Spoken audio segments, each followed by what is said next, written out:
Tribalism in Kenya originated from the intersection of the British colonial divide and rule policies, which formed administrative ethnic boundaries, and post-independence political competition. While ethnic groups existed, modern negative tribalism emerged from the competition for resources and power among elites who mobilized support along ethnic lines. It cannot be traced to ancient hatreds or warfare from cultures clashing over the ages. In fact, the major opposing groups, the Westerners, Luo, Luya, Kalenjin, Kisii, of Western Kenya, and the Gema, that is, Kikuyu, Embu, and Meru people from the Mount Kenya area had little contact with one another before the coming of the colonialists. Accordingly, Kenya's tribalism is a relatively new phenomenon. It is a product of modern times arising from colonialism, urbanization, and the political culture that sprang up in independent Kenya. When the British came, they magnified differences among the various communities or tribes, instigating clashes whereby each community distrusted and fought the other. This served as the breeding ground for negative tribal stereotypes, which then became embedded in popular belief. After the Second World War, the British soldiers were rewarded with fertile land in Kenya, which forced Kenyans to become squatters in their own land. This triggered the emergence of Kenya warriors ready to reclaim back land for cultivation. The most affected communities included Kikuyu, Embu, and Meru, who had settled around Mount Kenya. Field Marshal Dedan Kimathi Waruinge and his partner Rocco organized young men to capture their land back from the white settlers after a meeting in Nairobi with Jomo Kenyatta. This was the beginning of the struggle for independence from the British colonial government that had colonized Kenya. Hence, the emergence of Mau Mau under the leadership of Dedan Kimathi. Later, the British government handed the nation to Jomo Kenyatta, who became the president, deputized by Oginga Odinga. 2 years after independence, Jomo Kenyatta started facing opposition from his deputy that resulted to Oginga resignation due to the death of few Luo leaders that were perceived to be instigated by KANU regime. The visit turned into a bloody confrontation between Kenyatta and opposition leader Jaramogi Oginga Odinga, resulting in a riot, presidential guard fire, and over 50 deaths.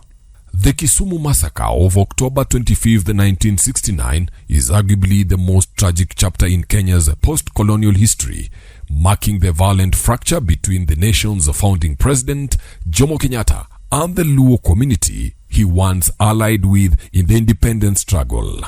President Kenyatta did not return to Kisumu until his death in 1978, leaving a legacy of political tension and marginalization of the region.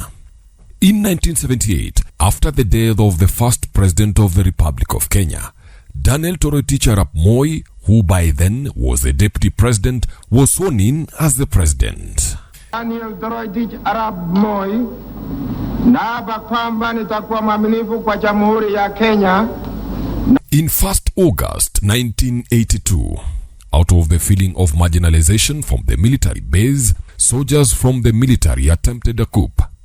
The organizers were Sergeant Hezekiah Ochuka, Sergeant Pancras Oteo Okumu, Walter Ojode, Ogidi Obuon, Orwa Hongo, Odawa, Injeni, Okoth, Ndege, and Odemba Otieno, who were part of the team that comprised of some politicians who felt Moi. The night of terror will never be erased from the minds of those who were in Nairobi. Tunataka Kenya ya amani, tusiwe watu wa kueneza ubongo. This was followed by a push for multi-party democracy in Kenya, forced by intense domestic protest, that is, Sabasaba, from the rule of KANU.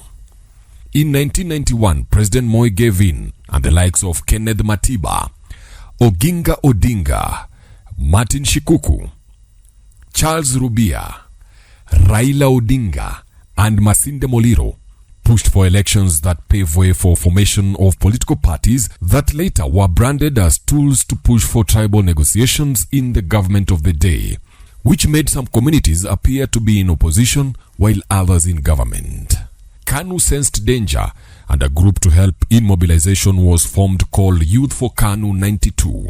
This was the beginning of tribal clashes, since the group aided propaganda that made communities see themselves as enemies, and youth were promised land that was perceived to have been theirs. Since then to date, parties are affiliated to certain communities, and that forms the basis of shareholders in government. When you mention a political party, the image that comes in the minds of people is a certain tribe. We don't see each other as Kenyans, but as tribal groupings fueled by powerful politicians that fund the groupings. These groupings later formed militia groups that acted as security for the community, hence the formation of Mungiki, Chinkuroro, Sabaot Land Defense Forces SLDF, Sungu, Taliban, Jeshi la Mzee, amongst others.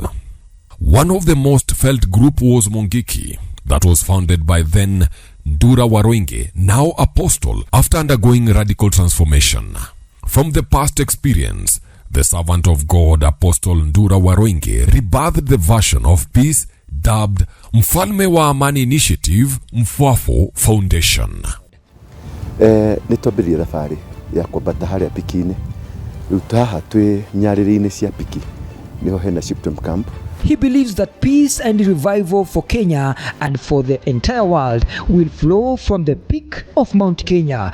Before the ascent began, one thing was essential: prayer. Baba thĩinĩ wa rĩĩtwa rĩa Jesu Kristo nĩ ndagũcokeria ngatho na ndakwambararia nĩ ndoka nyarĩrĩ-inĩ cia kĩrĩma-inĩ gĩkĩ kĩa piki na nĩho tũkĩte tunathugia aya na arĩa angĩ me mbere itũ na arĩa angĩ megũkorwo marĩ thutha itũ na angĩ makirima noka gũkũ na arĩa angĩ marĩcoka gũkũ kaĩ. Nĩ ndakũhoya rũgendo rwega tũgĩkinya hau kĩrĩma-inĩ rĩ nĩ njũĩ nĩ ũbangĩte ũrĩa tũgwĩka na ũrĩa tũgũkinyanĩria. Ngai reke gĩtuĩke gũka gũkũ gwitũ ũmũthĩ ũyũ nĩ gwacenjia na nĩ gũgũcenjia maũndũ marĩa mothe manekĩka gũkũ, magongona manoka gũkũ manarutwo ma kweheria andũ wega-inĩ waku na kumania na ũmũthĩ ũyũ andũ othe macoke thĩinĩ wa ũthamaki wa thayũ waku, wendo-inĩ waku na tha-inĩ ciaku. From the top of Mount Kenya, Apostle Ndurawaruinge began a journey of peace dubbed Peace Caravan that was officially launched in Nakuru County. Mfalme wa Amani. Unajua Mfalme wa Amani Foundation ndio imetuwezesha kuwa hapa na tuko hapa na Apostle.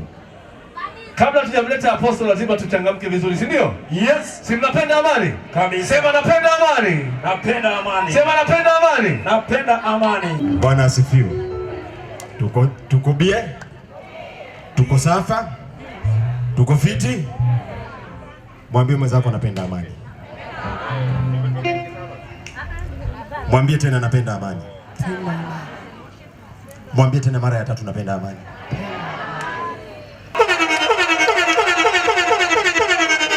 Sema napenda amani. Sema napenda amani. Nakuru kuna vipaji. Kuna wasanii. Kuna marapa. Kuna wale ambao wanajiamini wanaweza kurapa. Tuone wakali. Sasa hata mvua inyeshe tunatota nayo, si ndio? So kabla mvua ipite, tafadhali sogea karibu. Sogea karibu. Hata kama uko hapo kwa hema, tafadhali tusogee pamoja tutote na mvua, si ndio? Wangapi wanajua mvua imetoka mbinguni? Na kuomba ukiwa pale ndani ukuja hapa mbele kidogo tuombe. Tusimamishe mvua hii.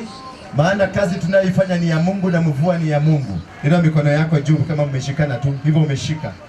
Tumwambie Mungu kitu. Sema Bwana Yesu. Bwana Yesu. Wewe ni mwana wa Mungu. Wewe ni mwana wa Mungu. Ulikufa siku ya Ijumaa. Ukafufuka siku ya Jumapili. Na siku ya leo ndio tuna celebrate ufufuo wa Yesu. Mungu muumba wa mbingu na dunia. Wewe tu ndio una uwezo wa kuleta mvua. Na ndio una uwezo wa kuleta watu hawa wakawa mahali hapa. Kazi tunaifanya kwa ajili yako. Ninakuomba Baba ukiwa mbinguni. Umenisikia kwingi. Nimekuomba mengi na umeyasikia. Naomba mvua hii ikatulie. kwa muda mpaka tumalize sherehe hii, baadaye ukarudi mvua.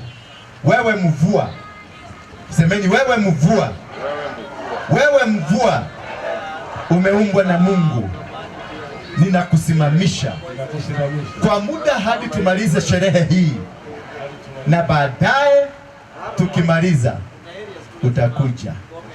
In Jesus name. Semeni amen. Asante sana, asante sana. Wanasema ukiamini itatimia, si ndio? Amini na itatimia. Ngoja utaona mvua ikisimama. Mambo vipi? Wanakuita King Kwang. Hii inamaanisha? Anamaanisha after Christ kuwa king wa peace. Pia mimi natoka hapo Bonde, na represent Bondeni mzima, na nimekuja hapa kuonyesha amani. Sababu wanaamini Bondeni ndio kuna kuana fujo na kuru mzima. But mimi nimetoka Bondeni naonyesha I stand for peace. Watu wangu wa Bondeni wapi kelele? Watu wangu wa Bondeni, mmechagua amani? Umechagua amani? Unapenda amani? Sema napenda amani. Ndugu yangu, nataka uwapatie mistari kuhusu amani. Kabisa. Mtani Bonde, toka Bahoni Bondeni, majengo ya upendo na wenyeji na wageni, asubuhi za kubai, usiku za kukopesha, rodi za kutulia, bezi za kuchokesha, mabati zimechapa na manyumba zimebend, taziteka toka nje ona ndani suspend, vijana wana mori, mabuda wana ngori, wamadha wako dobi, wasipako pishori, peace bila mashini, mapenzi bila mafinis, jambazi fanya makini, kadokta tafuta hilis. Maisha tunaishi sahi ni ya bahati nasibu, magonjwa tunaugua, hakuna wa kutibu, nimesota nimechoka, hadi naona aibu, na vile haoni chafu bado na msho karibu, but lazima njikubali, juu hii ndo hali, juu kuna walala hoi na kuna walala hai, nimeletwa na wazazi, nimebaki na jamani, nasimama kwa amani, ukipata amani, linda amani, kama una amani, tafuta amani, na ukikosa amani, ongea na amani, sisi wote tusimame kwa amani. Wapi? Leo yani Mwenyezi Mungu ameamua kutubariki. Hii ni ishara kwamba kitu ambacho tunakifanya na tunakizindua Kenya nzima ni kitu kikubwa sana na kimebarikiwa na Mwenyezi Mungu. Unajua? Maji ni ishara ya baraka. Unajua hata unapobatizwa unabatizwa kwa maji, si ndio? Sasa huu ni ubatizo Mwenyezi Mungu katupatia. Kwa hivyo mvua inaponyesha hatulalamiki, tutasema asante Mwenyezi Mungu. Sema asante Mungu. Hapo kwa hema sema asante Mungu. Hapo kwa hema sema asante Mungu. Tumepokea mvua ya baraka, mvua itatulia. Sawa sawa? Sema Bwana Yesu, mwana wa Mungu, naomba msamaha wa dhambi zangu, unibadilishe niwe kiumbe kipya, na kutoka leo nitakutegemea na nitakufuata. Mungu, muumba wa mbingu na dunia, nitakuabudu. Wewe shetani, sitakufuata tena. Mimi ni wa Yesu. Sema amen. Sema amen. The caravan will traverse all the 47 counties, spreading the gospel of peace. Politicians, clergy, professionals, business community, youths, and all stakeholders should desist from abusive languages that can easily trigger tribal animosity as the nation is preparing for elections. Nilisema juu ya kutafuta kura, tafuteni kura kwa amani. Kama yuko mtu ametukana mimi namsamehe, na kama yuko mtu ambaye nimesema chochote ambaye kimeumiza roho yake unisamehe. Call upon the young people of Kenya to rise up in unity and reject all perpetrators of hate and division. So I join all those and urge each and every one of us to embrace peace in your utterances, in your homes, in your workplaces, and to correct those around you who seek conflict and confrontation. Indeed, as President, as well as a citizen, I promise to do my part, to do everything that I can to ensure that peace prevails in our nation. Peace and stability is key to the prosperity and development of Kenya. And therefore, we must continuously harness our diversity in a unified manner to be able to take our rightful place as a nation that is growing and developing by making sure that we enhance our patriotism, our working together. My name is Bishop Mark Karaoke. I'm the presiding bishop of Deliverance Church International, and I am a Kenyan by birth, and you are a Kenyan. We pray that there shall be peace in our nation, but for that peace to be there, you have to play your part. So we are appealing to our politicians, to our young people, to every Kenyan. Let us maintain peace. We do not have another Kenya. This is the only Kenya we have, and the peace of this nation depends on you. God bless you. We shall have peace with our communities, and that peace become our peace. My peace is your peace is my peace. When we all learn to share that peace as we do in our Holy Communion service, that let us offer one another a sign of peace, and we embrace each other by hugging or greeting and looking at the eye and say, the peace of the Lord be with you. That peace is what God has given us through His Son, Jesus Christ. My name is Bishop John Warari from the Evangelical Alliance of Kenya and the Interreligious Council of Kenya. Peace is very fragile. This peace that we have been building, we must nurture it. Peace begins with you and me. God bless Kenya. Napenda Amani should be registered in everyone's mind to help us coexist as one Kenya, one nation, one people.